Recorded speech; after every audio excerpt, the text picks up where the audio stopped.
Oke, ya Mbak Mas kelas C, friendly reminder sebelum saya lupa, minggu ini ada kuis ya di sesi 4 My Class, 10 soal, 10 menit bisa dikerjakan 2 kali, bisa diakses sampai tanggal 23. Silahkan nanti langsung cek My Class-nya aja di sesi 4 ya. Nah, materi hari ini saya mau refresh sedikit ya. Karakter usaha kewirausahaan itu seperti apa. Dan di akhir materi hari ini saya nanti mau menjelaskan persiapan uji kompetensi 1 ya.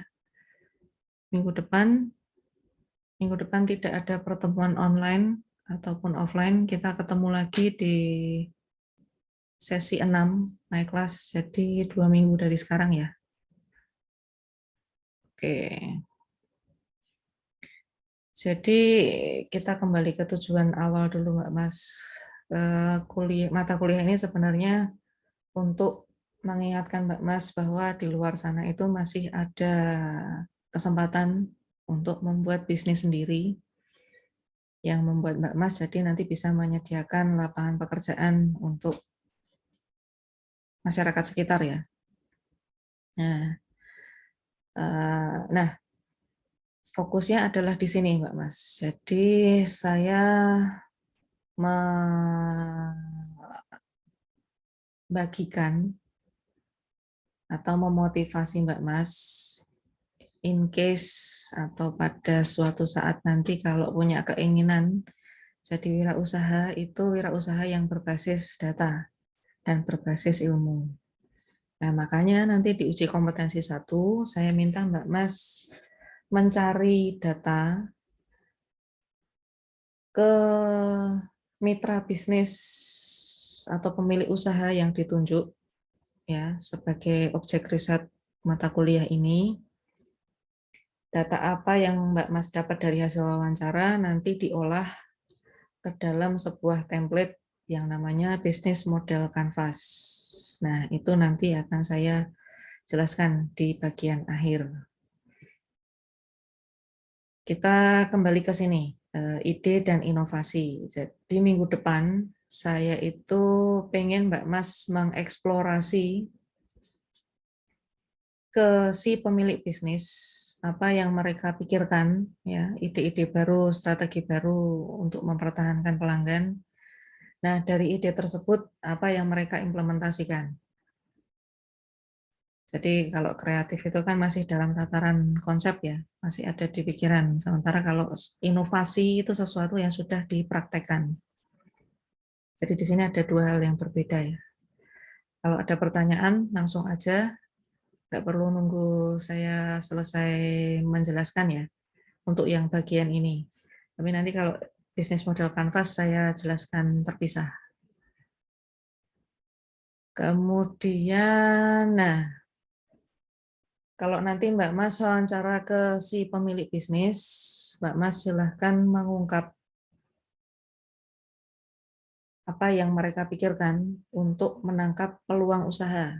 Ya, misalnya si pemilik bisnis ini punya ide untuk jualan makanan, gitu kan? Tapi di sekitar dia saya yakin sudah banyak penjual makanan yang lain gitu, mungkin beda jenis ya. Nah, gimana caranya mereka menangkap peluang supaya pelanggan itu lebih milih datang ke tempat dia dibandingkan datang ke tempat orang lain, meskipun sama-sama jualan makanan. Nah, silahkan ada ditanyakan ide apa atau praktek apa yang membuat mereka lebih dipilih oleh pelanggan. Gitu. Nah, intinya sesuatu yang inovatif itu adalah sesuatu yang bisa meningkatkan kualitas hidup kita. Kualitas hidup misalnya kita jadi nggak terlalu lama nunggu pada saat dia memproses makanannya ya. Nah, itu inovasi apa yang dia terapkan di situ. Atau Mbak Mas nggak perlu keluar rumah untuk beli makan. Makanannya lah yang akan diantar ke Mbak Mas.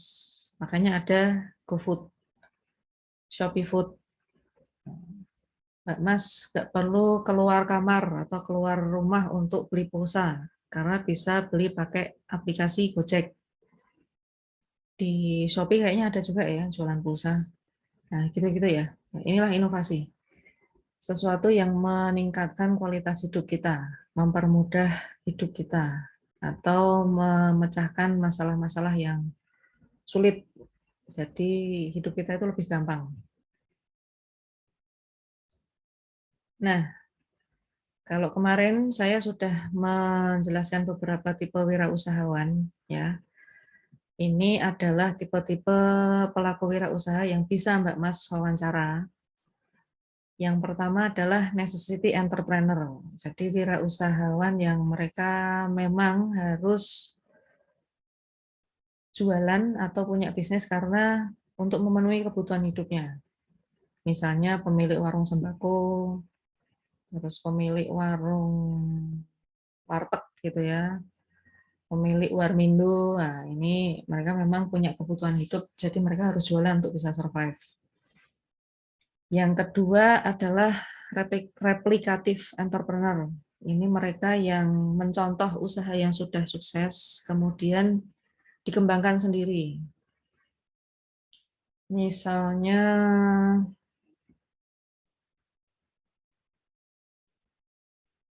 Mbak Mas pernah dengar ini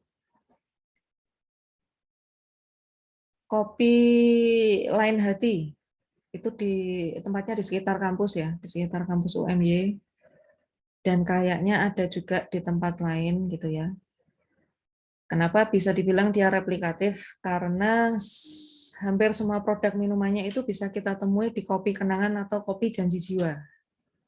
Nah, ini dia meniru usaha dan mendevelop supaya lebih baik. Nah, penerimaan masyarakat itu bagaimana? Maka kembali ke masyarakatnya, apakah memang rasanya lebih enak atau promo yang ditawarkan lebih banyak.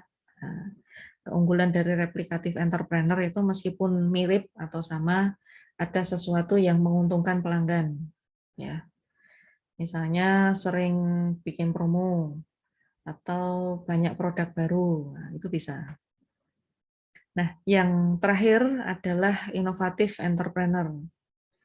Ini adalah wirausahawan yang mengembangkan bisnis dengan lebih baik. Jadi lebih sukses gitu ya. Di lokal Jogja, bagi penduduk Jogja ataupun yang sudah pernah dengar kabarnya ya, saya yakin Mbak Mas pernah mendengar atau melihat ada Olive Fried Chicken, ada Karen Fried Chicken gitu ya. Nah, kenapa dia bisa bertahan? Bahkan dia punya lebih banyak outlet dibandingkan KFC. Karena dia melihat peluang bisnis yang khas untuk orang Jogja gitu ya. Nah, dia mengembangkannya jadi sebuah inovasi. Inovasinya apa sih? Sederhana, harganya lebih murah, rasanya lebih enak. Makanya Karen Chicken, kemudian Olive Fried Chicken ini bisa bertahan. Karena harganya lebih ramah di kantong orang Jogja, rasanya juga lebih enak, dan ukuran ayamnya lebih besar. Nah, ini yang membuat dia layak disebut sebagai inovatif entrepreneur. Karena dia berpikir kreatif untuk melihat kebiasaan orang Jogja kalau makan ayam goreng itu gimana. Ternyata mereka lebih suka yang murah. Murah itu nomor satu. Porsinya besar itu nomor dua. Nah, kalau udah dapat ini, otomatis mereka bisa memenangkan pasar. Nah, tipe entrepreneur yang berikutnya adalah yang pertama ini the inventor. Inventor itu adalah pemilik ide asli, ide orisinil, ya. Ide orisinilnya dari mana kalau masalah ayam goreng ya? Tadi kan kita bahas ayam goreng tuh. Apakah itu memang punyanya orang Amerika? Kebetulan yang berhasil mematenkan pertama kali resep ayam goreng fried chicken itu memang orang Amerika ya. Kalau Mbak Mas familiar sama logo KFC, ya itu dia yang berhasil mematenkan pertama kali resep ayam gorengnya. Pensiunan militer Amerika, panggilannya Kolonel Sanders gitu ya, yang berhasil merintis bisnis waralabanya di usia 60-an ke atas. Makanya disebut sebagai inventor, penemu, orang yang berhasil mematenkan pertama kali. Kemudian opportunity spotter, ini orang yang melihat peluang bisnis dengan terinspirasi dari ide orisinalnya. Ide orisinalnya KFC nih, nah, dibawa ke Indonesia kemudian. Maka muncul merek-merek ayam goreng yang lain. Kalau Mbak Mas mungkin ke mall gitu ya, nemu ada CFC, California Fried Chicken, ada Texas Fried Chicken, kemudian lokal Jogja ada tadi yang sudah saya sebutkan, Olive, Karen, yang lokal Indonesia ada Rocket Chicken ya, dan lain sebagainya. Nah, ini adalah opportunity spotter. Orang yang menangkap peluang, wah bisnis fried chicken laris nih, aku bikin sendiri pakai brandku. Tapi kemudian yang ketiga ini adalah penentunya, mereka yang berhasil survive sampai sekarang, bahkan bisnisnya lebih berkembang. Karena saya tinggal di Jogja, maka studi kasusnya saya bawa ke Jogja. Karen dan Olive itu saya nobatkan jadi bisnis yang survive dan bertahan bahkan berkembang ya. Terbukti cabangnya itu semakin nambah dari tahun ke tahun. Ada yang modelnya bisa makan di situ, ada yang modelnya take away. Kalau di sekitar kampus ya, ada Olive khusus take away dan delivery. Nah, ini adalah pemenangnya, Mbak Mas.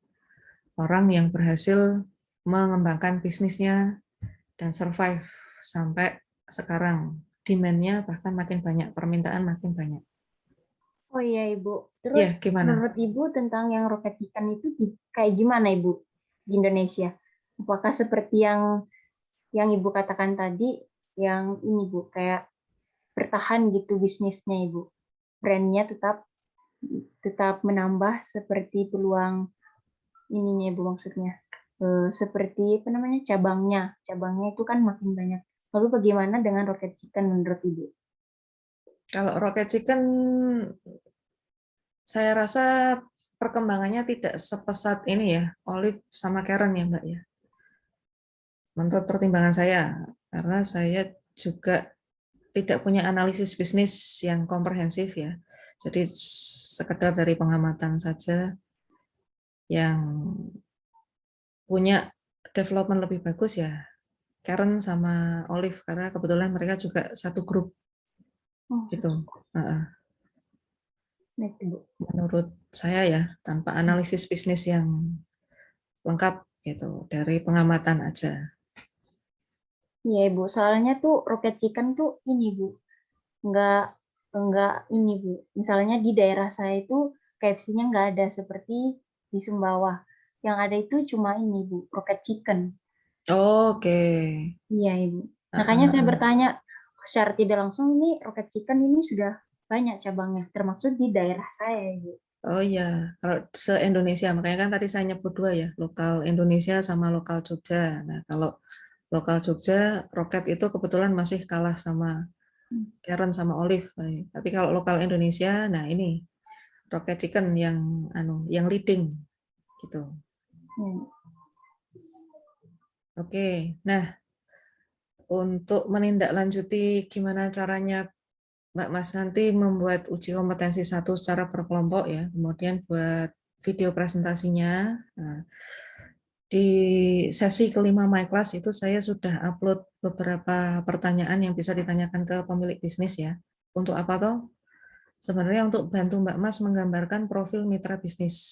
Nah, yang kemudian nanti dideskripsikan secara lengkap di bisnis model Canvas. Ini saya kasih link ya, Mbak Mas bisa download template bisnis model Canvas di sini.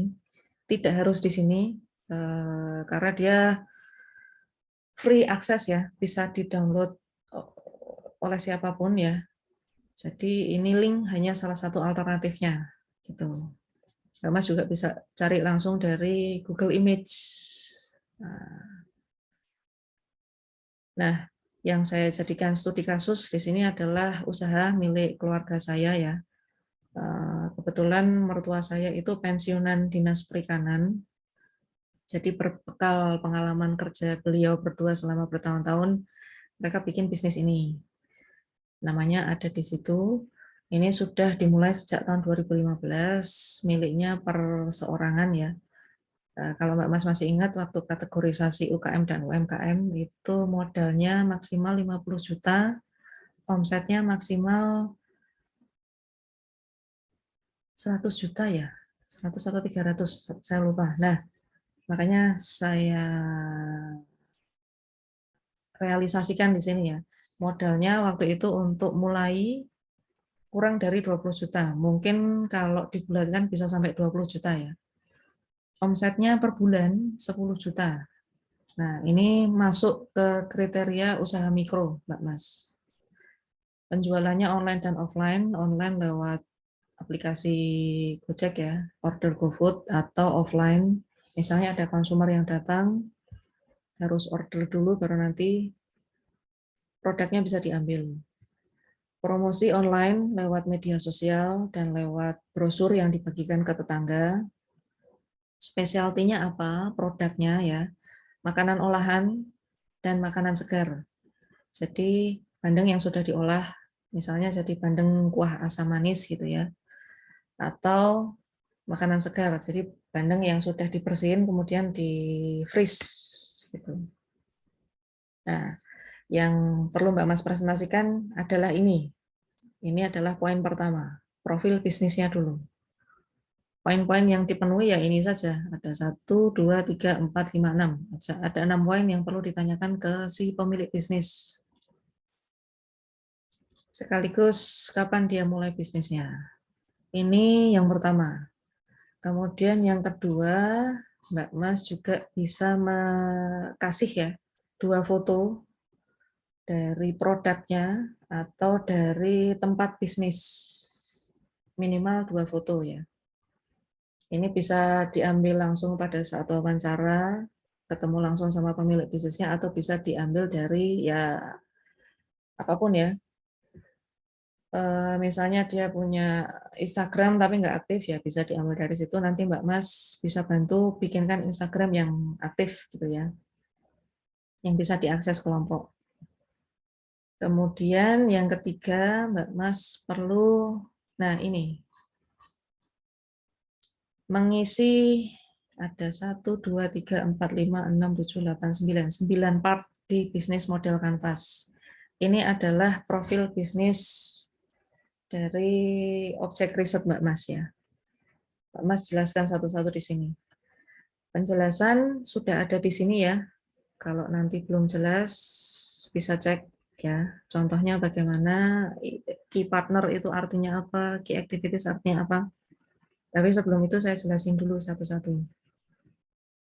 Nah, nanti kalau masih belum jelas dari apa yang saya sampaikan, Mbak Mas bisa baca di sini.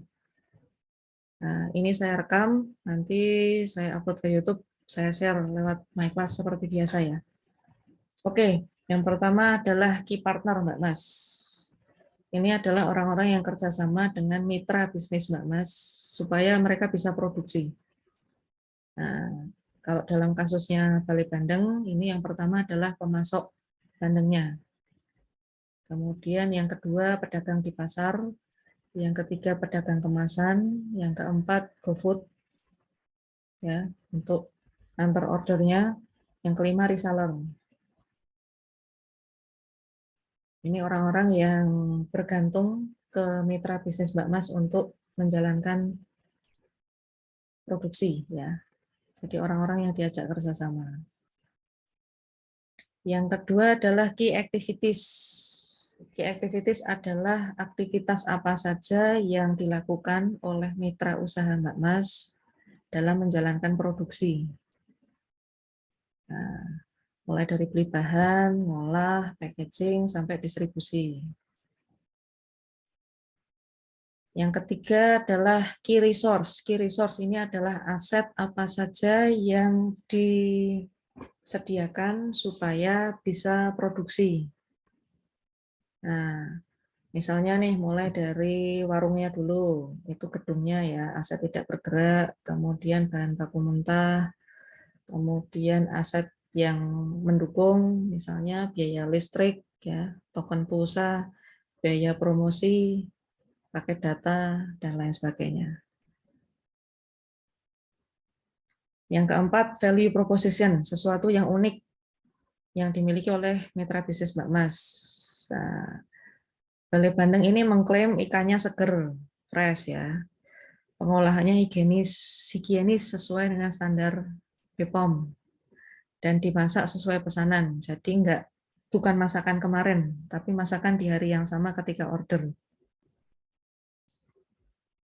5. Customer relationship. Bagaimana cara mitra usaha Mbak Mas itu melayani pelanggannya langsung pada saat pelanggan itu datang ke tempat usahanya atau lewat reseller atau lewat online, ya.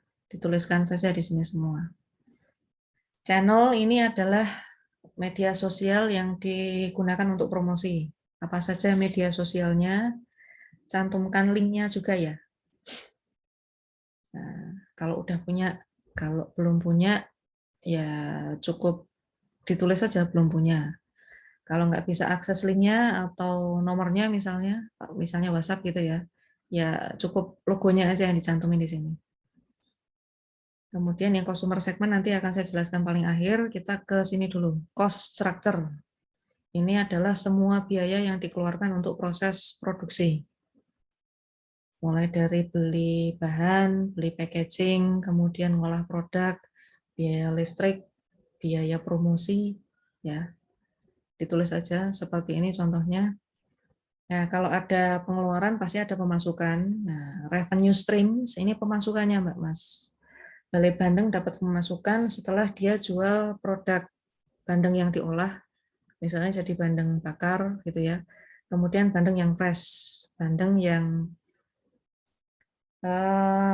di package secara vakum ya, kemudian di freeze. Nah, ini mereka mengkategorisasikannya sebagai produk fresh ya, bandeng beku gitu.